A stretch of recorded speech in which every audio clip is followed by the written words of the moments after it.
upang ipagbigay alam ang mga nangyayari. Habang papatindi ang tensyon sa paligid, muli na naman nilang naramdaman ang paggalaw ng isang makamandag na ahas papaikot sa kanilang tinutuluyang tahanan. Manong Duming, kitang-kita ko ho ang isang uri ng ahas na hindi lumikha ng ingay. Kaninang papatulog na kayo, narinig ko ang pagtilaok nito. Wika ni Noli. Ano? Ahas lang ba? Ahas lang ba ang nakita mo? Wala ka bang nasilayang anyo ng isang kalabaw sa paligid? Sagot nito. Meron ho, Manong. Tika lang. Paano niyo ho nalaman? Sagot ni Noli. Matapos itong marinig nila Manong Duming, pinili nitong wag sumagot kay Noli. Bakit, Noli? May nakakita ka bang kakaiba sa labas? Wika naman ni Danilo nang maalimatmatan ito. May mga kalaban sa labas. Gisingin mo ang ating mga kasama. Wika niya nang siyang dali-daling ginawa ni Danilo. Ninais nilang pakiramdaman ang paligid upang kahit papano ay maramdaman nila ang paglapit ng mga nilalang. Sa paglipas ng ilang mga minuto, doon na unti-unting lumakas ang mga alulong ng mga aso sa baryo. Rinig na rinig nila ito ni Noli dahil hindi naman kalayuan ang baryo sa kanilang tinutuluyang bahay. Dala ng kuryosidad ni Manong Duming, pinili nitong sumilip sa siwang ng mga dingding upang magmasid sa labas. Habang umiikot ang kanyang mga mata sa paligid, patuloy siyang nagpapakawala ng mga usal nang siyang magtuturo sa kanya sa kinaroroonan ng mga nilalang. Ilang minuto pa ang lumipas, doon na nga nasipat nila Noli ang isang kalabaw na naglalakad papatayo na parang sa tao, habang sinusundan ito ng maitim na usok. Namumula ang mga mata nito habang nababalot ng kadiliman. Kitang-kita din niya ang tumitibok nitong puso at mga likidong dumadaloy sa kanyang bibig. Habang pinagmasdan ito ni Noli, tanging pakikiramdam lang ang ginawa ng pangkat ni Danilo at Manong Duming. Nagbigay ito ng utos sa kanilang lahat na kahit na anong mangyayari, huwag nilang tatangkaing gumawa ng paraan sa mga nilalang na gumawa ng gulo sa gitna ng katahimikan. Dahil sa utos noon ni Manong Duming, kung kaya't labis ang pagpipigil ng mga albularyong kasama nila sa bahay na kanilang pinagpapahingahan habang patuloy sa pagmamasid at pakikiramdam si Noli sa paligid sa pamamagitan ng lupa. Doon niya nahanap ang kinaroroonan ng mga nilalang na kumokontrol sa dambuhalang ahas. Dahil hindi niya ito gaanong sipat sa kanyang kinaroroonan, kung kaya't naghanap siya ng isang mainam na lokasyon na mapagsisilipan dito. Nang makahanap na siya, biglang nanlaki ang mga mata niya nang masipat niya ang isang matandang babae na mayroong hawak-hawak na itim na anemoy plauta.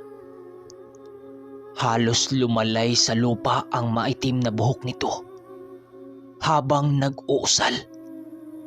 Nakatago ito sa isang puno ng akasya habang nagmamasid sa kanilang kinaroroonan. Sa paglalarawan ni Noli sa nilalang, kulubot-kulubot ang balat nito at mayroong namumulang mga mata. May matatalas itong mga pangil at walang kasuutan at mabalahibo ang katawan.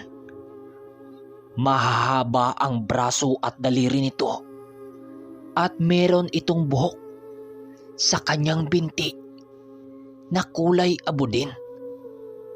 Kulay abo din ang balat na para bang kakabangon lang nito sa nicho ng sementeryo. Habang patuloy itong pinagmamasdan nila Nuli, doon nila napagtanto na yun ang tumawag sa ahas at hindi sakop ng kapangyarihan nito ang itim na ahas na pumapalibot sa kanilang kinaroroonan. Ilang oras pa ang lumipas, tuluyan na ngang lumisan ang matanda habang ito'y nakangisi. Sa pag-alis ng matanda, tuluyan na ding sumunod sa kanya ang dambuhalang ahas na kanyang nakita. Agara namang lumisan ang kalabaw na itim noong nawala na yung matandang yon. Bago lumisan ang dambuhalang ahas na yon, kitang-kita ni Nuli ang pagsakay ng matanda doon sa likod ng ahas, na kung saan nagsisitayuan ang matatalas nitong mga kaliskis. Animoy ang matandang yon ay hindi naapektuhan sa kaliskis ng ahas nang siyang labis na ikinabahala ni Nuli. Ramdam kasi niyang isa yun sa magpapahirap sa kanya upang mapagtagumpayan ang mga mambabarang. Matapos nitong lumisan sa kanilang lugar, agara naman itong sinabi ni Nuli sa kanilang mga kasama. Nang marinig nila ang mga sinabi ni Nuli, doon nila napagtantong hindi lang pala mambabarang ang kanilang makakalaban. Hindi ako nagkakamali. Isang uri ng markopo ang nakita mo, Nuli. Nakamag-anak ng mga ulupong na ahas na pumapalibot sa tahanang ito kanina.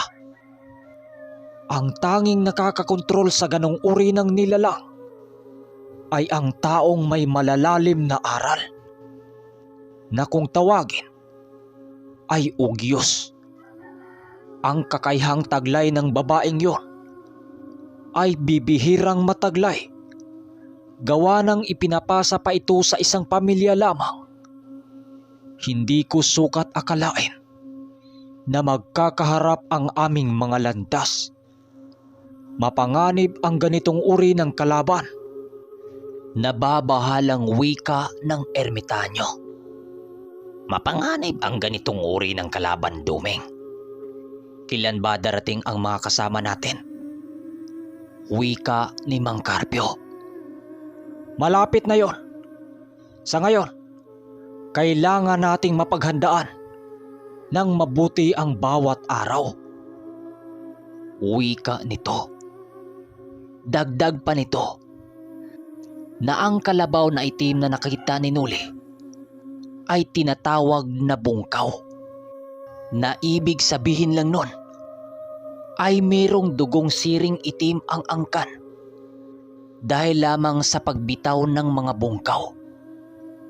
Dagdag pa ni Manong Duming na hindi kayang tawagin ng mga ordinaryong mambabarang ang ganong uri ng nilalang sa kadahilanang kailangan mo munang magtaglay ng mutya ng balaw upang magawa mo ang ritual para sa aral na yon. Dahil sa kanyang mga nalaman, mas lalong nag-alala si Manong Duming para sa kaligtasan ng kanyang mga kasama. Alam niyang hindi titigil sa pagpaparamdam ang mga ito kung kaya't hindi magtatagal ang pananahimik nila sa lugar at kailangan nilang gawin ang lahat upang buhay silang makapunta sa kanilang mga kasama. Dahil sa mga natuklasan noon ni Manong Duming, pinili nilang maglibot sa baryo. Mga kasama, Ang problemang kinakaharap natin ngayon ay hindi patagisan ng pag-isip at desisyon. Hayaan niyong ako na ang gumawa sa ating mga plano upang buo ang pagdating ng ating mga kasama. Huwag kayong magpadalos-dalos ng inyong mga desisyon dahil maaring ang kapalit niyan ay ang inyong mga buhay. Ngayong nakumpirma kong mayroong mga siring sa mga mambabarang, mas lalo pa tayong nalagay sa alanganing sitwasyon. Dagdag pa ni Manong Duming. Nang marinig ito ng mga albularyo at antingero, ay halos hindi nila maikubli ang kanilang mga pag-alala para sa kanilang mga buhay. Halos alam kasi ng mga albularyo sa tarusan ang kakayahan ng isang siring itim. Ipinagpapanalangin na lang nilang nag-isa lang ang gabay nitong balaw upang hindi sila mahirapan sa nalalapit na digmaan. Dagdag alalahanin din noon nila Manong Duming at Mang Carpio ang matandang nagmamay-ari ng itim na ulupong.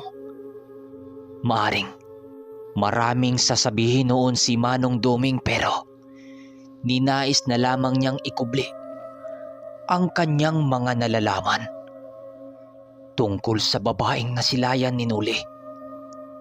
Nang tuluyan ang bumalik ang katahimikan sa buong paligid, halos karamihan sa kanila ay hindi na nagawang makatulog. Maging ang mga kasama nilang gumaling sa sakit na barang, naging alerto na rin dahil sa pag-aakalang muling babalik ang mga nilalang na yon noong mismong gabi. Habang patuloy na nakiramdam sila Manong Duming, panay naman ang ginagawa nilang pag-uusap. Iyo, pilitin mong ikubli ang presensya mo sa mga mambabarang na ito. Itago mo muna ito sa ngayon dahil yang aral mo ay ang magiging alas natin sa laban. Sorpresahin natin sila sa oras ng laban upang hindi nila malaman sa oras ng iyong kakayahan.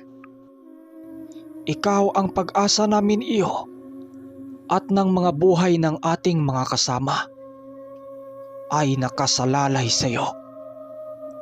Wika ni Manong Duming. Makakaasa ho kayo Manong Duming. Gagawin ko ang lahat na aking makakaya upang umayon sa atin ang panahon. Batid kong hindi biro ang laban na ating kinakaharap ngayon. Kung kaya't kailangan nating pag-isipang mabuti ang gagawin natin sa bawat oras. Wika ni Nuli. Tika lang Manong Duming. Paano naman nakasali sa atin ang isang antingero na may aral na animoy isang gabunan? At itong mambabarang na ito? Hindi ba't hindi natin sila pagkakatiwalaan? Anong malay natin? Baka pinaikot lang tayo sa mga kamay nila. Wika ng isang albularyong may karamdaman. Nang marinig ito ni Manong Duming, biglang kumunot ang noo nito. Sa pagsindi ng tabako ng ermitanyo, doon nasilayan ng albularyo ang seryoso nitong pagmumukha. Animoy naging seryoso noon ang ermitanyo nang siyang labis nilang ikinagulat. Bago mo sabihin ang bagay na yan, dapat inalam mo muna ang pinagdaanan at ugali ng disipulo ko at ng itong kaibigan ko. Wala ka pang alam, kaya nasasabi mo ang mga bagay na yan. Pero hindi na bale.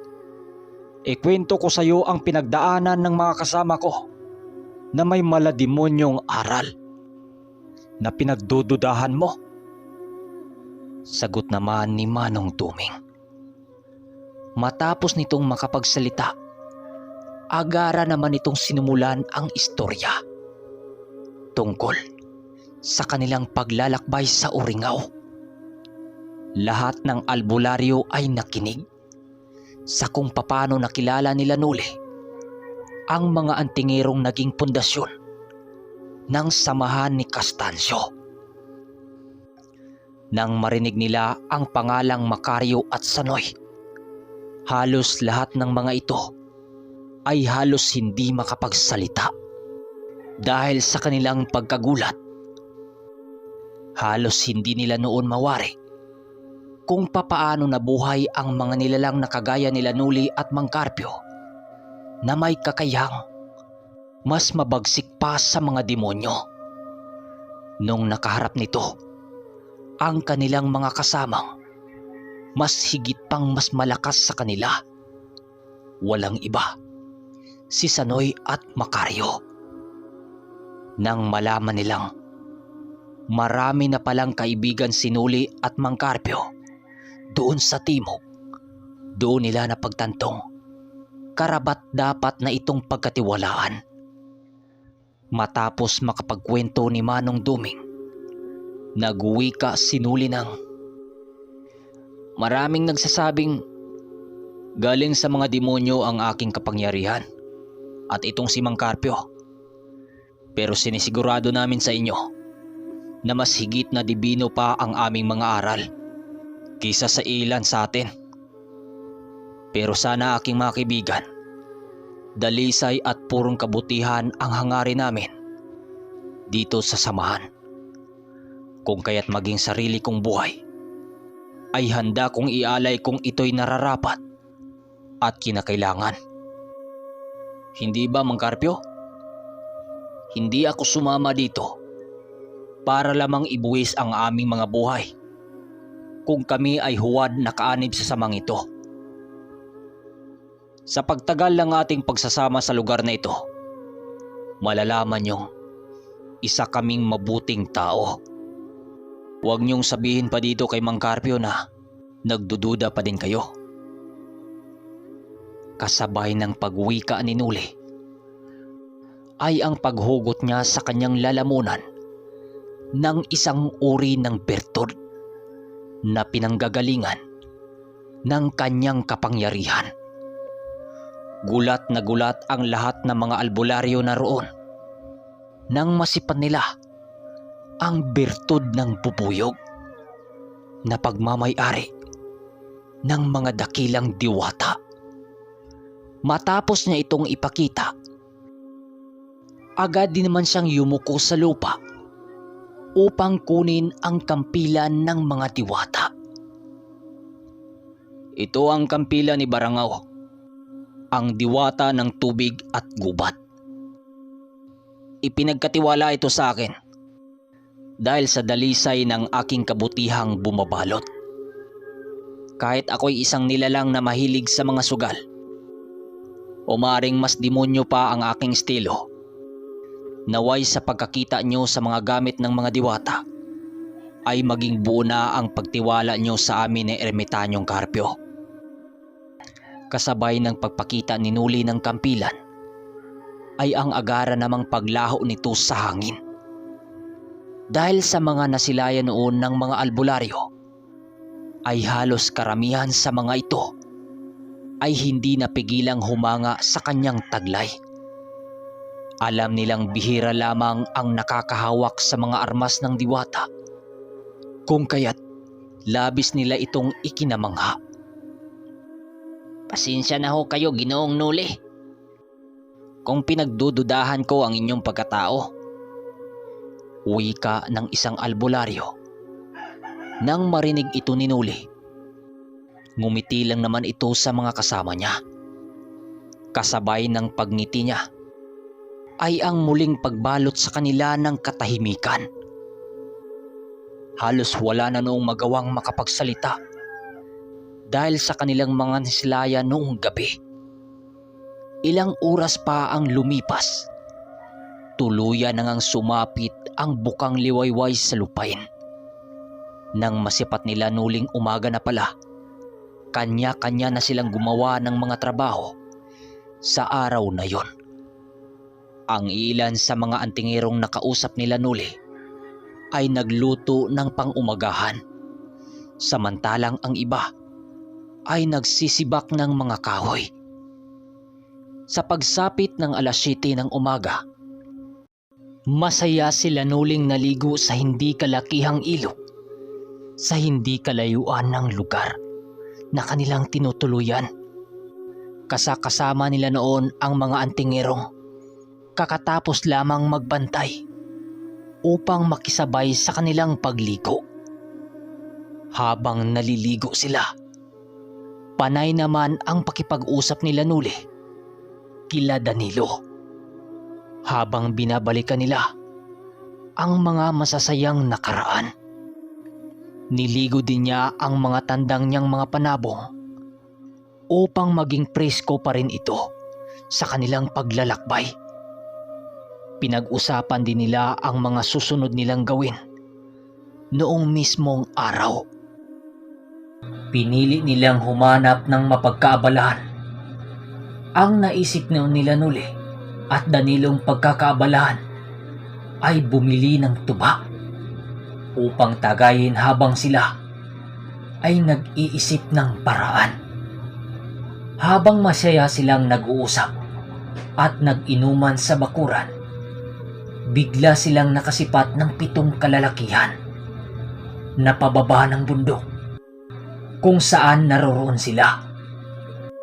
Meron itong tag-isang mga talibong na sukbit sa kanilang mga gilid nang siyang ipinagtataka ng kanilang pangkat. Habang papalapit ang mga ito, sumisinya si Manong Duming na maging alerto. Kahit nakaupo sila noon, alerto ang buo nilang pangkat. Ngunit ang inaakalang gulong mangyayari ni Nuli ay hindi pala. Mga kaibigan, hindi po away ang pakay namin dito sa teritoryo nyo. Sa totoo nga niyan, may dala-dala kaming 3 tandang. Tamang-tama dahil meron din pala kayong mga panabong rito. Wika ng lalaki nang siyang ikinapanatag nilang lahat. Ang pakay pala ng mga lalaking yun ay ang dumayo ng tigbakay o yung tari-tari sa baryo. Hinamon sila ng mga lalaking yun ng sabong na tinatawag na hatian. Kumbaga, kapag natalo ang manok nila Nuli, hindi buong manok ang makukuha ng mga lalaki. At ganun din sa kanila Nuli.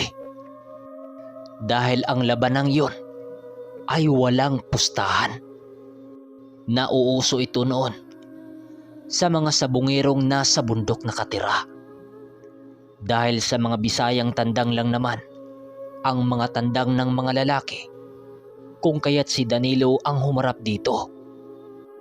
Gawa ng niligo nga ni Nuli ang mga tandang niya noong araw na yon. Gamit ang mga Bisayang manok nila Danilo ay nilabanan nila ito. Pero lingid sa kaalaman nila Danilo, mahuhusay sa mga pangontra at agimat ang mga kalalakihan na yon. Pero yan ang hindi aatrasan ng pangkat nila Nuli. Sa pag-umpisa ng sabong, na puno ng tawanan at kasayahan ang kanilang pagtitipon sa lugar na parabang walang panganib ang nagbabadya sa kanilang mga buhay. Nagmamasid lang naman si Manong Duming sa mga kalalakihan upang maiwasan ang hindi inaasahang pangyayari. Sa pagbitaw ni Danilo sa mga manok na bulik, ay agad namang binitawan ng kalaban ang kulay banuging tandang ng kalaban. Agad nagsalpukan ang mga ito na kargado pareho ng mga dagon o yung mga pampuswerte sa sugal. Ayon kay Danilo, kapag hindi magawang makontra ang mga dagon, ay magpatuloy ang pambihira nitong swerte sa sugal dahil ang ganong uri ng mga gamit, ginagabayan ito ng mga elementong nagtatago lamang sa lupa o di kaya sa mga halamanan.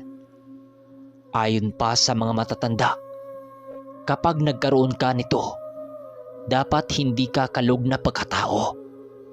Yung tipong sikreto lang sa'yo ang mga nalalaman mo. Tapos, dapat kapag nagkaroon ka ng ganitong gamit, dapat huwag mong isasali sa biruan ang ganitong mga bagay. Dahil maglalaho ito sa mga kamay mo. Dahil ayaw ng mga laman lupa ang ganong tao. Balik tayo sa kwento. Sa pagsalpukan ng mga tandang, ayon kay Nuli, naririnig niyang merong mga animoy batang nagtatawanan sa hindi kalayuan niya na sobrang tinis ang mga busis. Akalahin mo ngang mga kulisap ang mga nag-iingay. Nang hindi matiis ni Nuli ang ingay na yon, nagpasya siyang magbitaw ng isang usal upang buksan ang nakasarado niyang pangatlong mata. Nang ginawa niya ito, nakita niya ang pinagmula ng ingay na yon. Nakakakita siya ng 3 duwende na naglalaro sa sanga ng isang puno ng bayabas. Nagpadaos-dos ang mga ito sa isang sangang nakalaylay sa lupa habang tumuturo-turo sa manok ni Danilo. Hinayaan lang naman ito ni Nuli at maya-maya ngay sa unang laban ng mga manok, talo ang manok nila Danilo. Ngunit nagsisitakbuhan din ang mga nilalang na yon nang masipat nitong nagagawa silang masilayan nitong si Nuli. Wala namang ginawang kakaiba si Nuli pero para bang natatakot ito sa kanya. Magmula nang masilayan siya ng mga ito, saka pa lamang nanalo ang 2 tandang nila Danilo. Okay, hanggang dito na muna ang ating kwento. Sa gustong magpa-shoutout mag-comment lang kayo sa baba at i-shoutout natin ang lahat na magpa-shoutout. At huwag niyong kalimutang mag-subscribe dito sa ating channel. Yun lang. Maraming salamat.